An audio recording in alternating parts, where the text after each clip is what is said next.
I am joined now by Florida Republican Congressman Byron Donalds. Congressman, thank you for being here. We played that lengthy segment. That is what you posted on your social media. The part of what you said that people take issue with is this line, which I'm going to read back to you again. You see, during Jim Crow, the black family was together.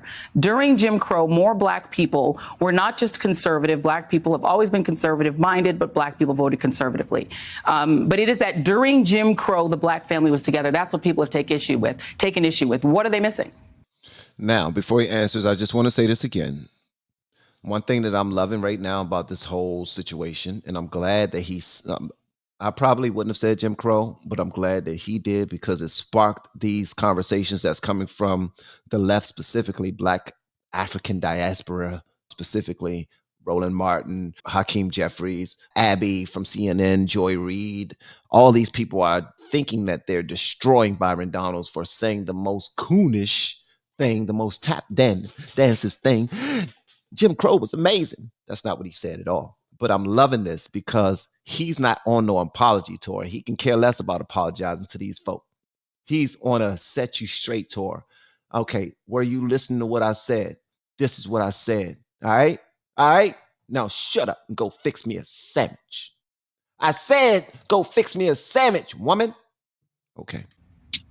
Frankly, what's really happened is that you have, Democrats and you have the Biden campaign, and some of the media want to twist my words for political purposes. The overarching issue is talking just about Black families and why you're seeing a trend of Black people leaning towards Republicans in this election cycle and probably in election cycles to come. And part of that, is that when you're raising families, raising kids, etc., you're now thinking about all of the public policy issues, all of the economic issues, all of the education issues. And that's leading people to have divergence in political thoughts. That was the only point. The stuff that comes up about Jim Crow and twisting my words, saying I was being nostalgic or saying that Jim Crow was good for Black people, that's all political spin. It's a lie. It's gaslighting. And that's truly unfortunate. So here's the challenge, Congressman. You started out talking about your family, talking about your mom, talking about being raised, and you on your own brought up Jim Crow. In fact, you said Jim Crow 3 times for emphasis. It wasn't the media. Al Sharpton said he said it 4 times. What did he say? Did he say it 3 times or 4 times? In the Black meeting, in the Black email, what did they say? Did they say he said it 4 or 5 times or 3 times? Did he say it 22 times? Or the Democrats or gaslighters who brought up Jim Crow? It was you. You brought up Jim Crow. So why did you use Jim Crow specifically as your reference? You did that. No one else did that. You did it. Oh, I did. We were having a conversation, just talking as, Black people in Philadelphia.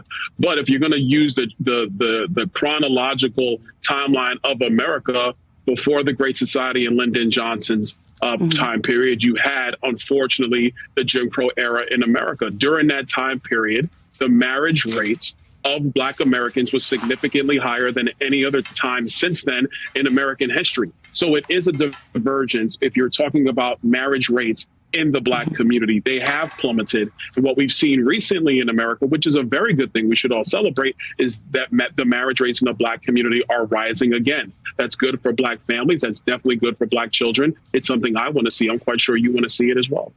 Okay, let's talk about that. Jim Crow lasted roughly from 1867 after the Civil War to 1968. Is there a specific period between 1867 and 1968 that you thought was this golden era for Black families, or a time that was good for Black families? You see how she tried to say that? Was there a specific time that you thought was a golden era for Black families? Joy. Sweet Joy. And honestly, I say your name like that because my wife's name is Joy. And I don't want you to ruin that for me. All right. You're not going to ruin that for me. All right. And I like your Beatles wig.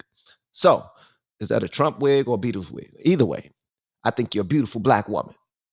I'm a man of peace. But I find it kind of odd that y'all continue to miss his point We have been teaching people how to grow online. It's been absolutely amazing. We have 3 people who have been able to reach monetization in less than 30 days. Growing YouTube channels, some from 0 people. We have one guy who had 2 subscribers before he started working with me. He started helping him. His views went up 4.8 million%. We're super excited. If anybody ever want to grow on YouTube, you reach out to me with the word coach. Anything positive that he said, it's that point that everything he said was extremely positive, and they're completely missing it because he brought up and he referenced Jim Crow. It's like, oh, that's irresponsible. He's trying to make the black boys and girls think that Jim Crow was a great time. He's trying to let the white people think that Jim Crow was appreciated and we loved it because it turned us into great family people. Thanks a lot, Byron Donalds. You messed up, brother. You done sit us back 400 years again. Just ridiculous, man. Joy, I never said that. And see, this is where the gaslighting comes in. I'm going to read what you said. All I was talking hold about on. was the marriage rates. Stop. No, Joy, that's not what you said. Let's play what you said. Play what he said. Hold on. Time out. So the question, listen to the question and listen to the answer. Listen to the question and listen to the answer. So when he says that's not what I said and he's about to explain to her what he said, she's like, nope. Play the answer. Play what he said. No, shut up. Play what he said. I said, shut your ass up. Play what he said. I said, shut your black ass up. Play what he said. Hurry up and play what he said before he say something to destroy me. We need to have a clip of me destroying him, not him destroying me. Play what he said. Hurry up and play what he said. Producer, somebody fire the producer. They ain't playing what he said. Come on, Joy. I want to see. I'm quite sure you want to see it as well. Okay, let's talk about that. Jim Crow lasted roughly from 1867 after the Civil War to 1968. Is there a specific period between 1867 and 1968 that you thought was this golden era for black families, or a time that was good for black families? Is there a specific time between 1867 and 1968 that you thought was this golden era for black families? Did he say between 1867 and 1968, it was a golden era for black families? You cannot ask that question and want an answer only to that question if he never said that. What am I missing? I'm losing my mind, bro. I'm losing my mind, man. I need to listen to some Linkin Park. I'm losing my mind. Okay, here we go. Joy, I never said that. And see, this is where the gaslighting comes in. I'm going to read what you said. All I was talking about was the marriage rates. Stop. No, that's not what you said. Let's play what you said.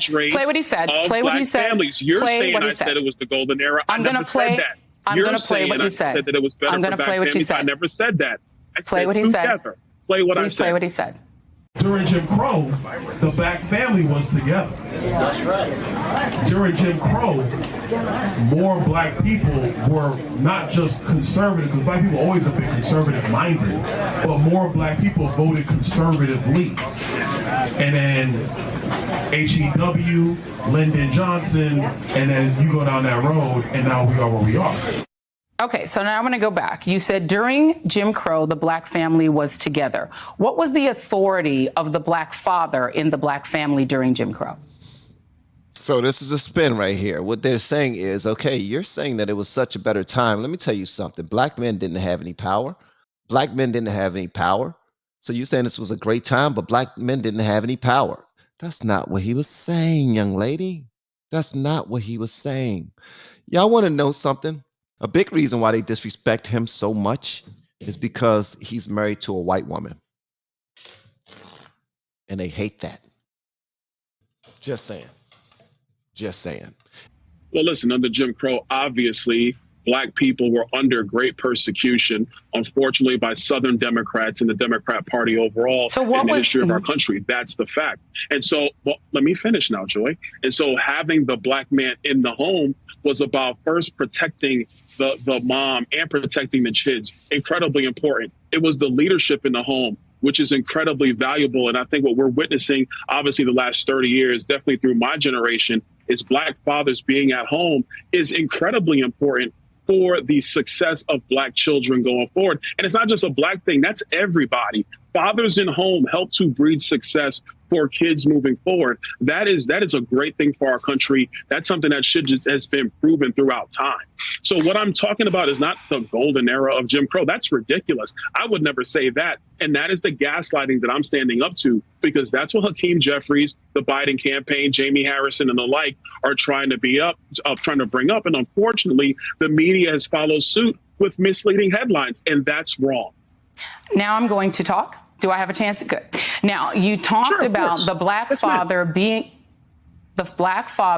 in the family, being able to protect the family. First, I want to read, just for our audience, the definition of Jim Crow, just so we all know what we're talking about. Jim Crow laws were a collection of state and local statutes that legalized racial segregation.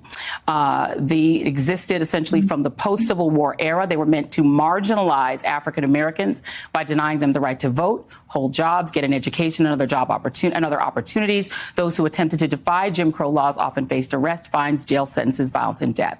Now I want to talk about something that happened during this era. You said that what you were talking about was the presence of the black father in the home to protect his wife and family.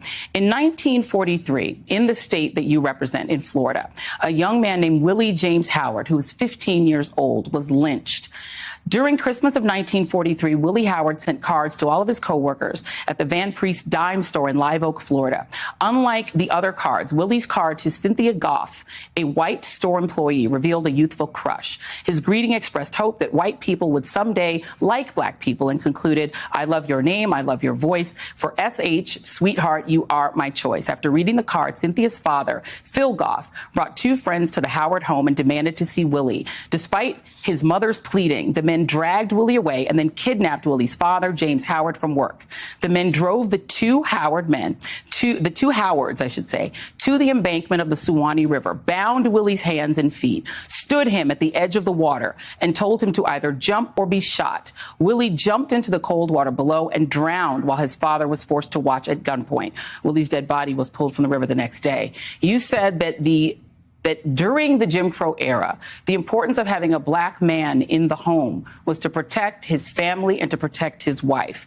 I actually spoke with somebody who lived through Jim Crow. Her name is Merle Evers Williams. And Merle quoted to me a man named Charles Silberman, who wrote in Crisis in Black and White, that in 1890, the year that the Mississippi Constitution was written, the policy of crushing out the manhood of the Negro citizens was to be carried out with success. So the man in the home during Jim Crow had no rights, could not protect his wife from, could not protect his son from lynching. So again, why would you quote that era and say that at that time, the family all being in the home together was something we should think of as a good thing? Now, what she decided to do is point out a couple of dark examples of why Jim Crow, the times of Jim Crow, was horrendous. So that will be the same as me saying God is good all the time, and all the time God is good, which I actually believe. But then somebody saying, what do you mean God is good? People are being trafficked. Kids are being taken and abused. We're pointing out all this negative. We do realize that those times had those type of situations happening, just like these times have extremely bad things happening as well. But we're not allowing people, just the same way that Democrats won't allow anyone to judge them based off of how bad blue states are doing. We won't allow anybody to judge all the blue states and blue cities based off of the crimes and whatnot, or Joe Biden's lack of action in those places, or the governors and the mayors in those cities doing what they have to do to make things better. We won't allow people to do that. But for Jim Crow, let me tell you why Jim Crow was not a time that you want to reference. Because one time a man was writing a letter to all of his coworkers, and he said that he had a crush on a white lady, and then they came back to his house and they got his son and they killed him in front of him. And that there should show you that's not what he's saying.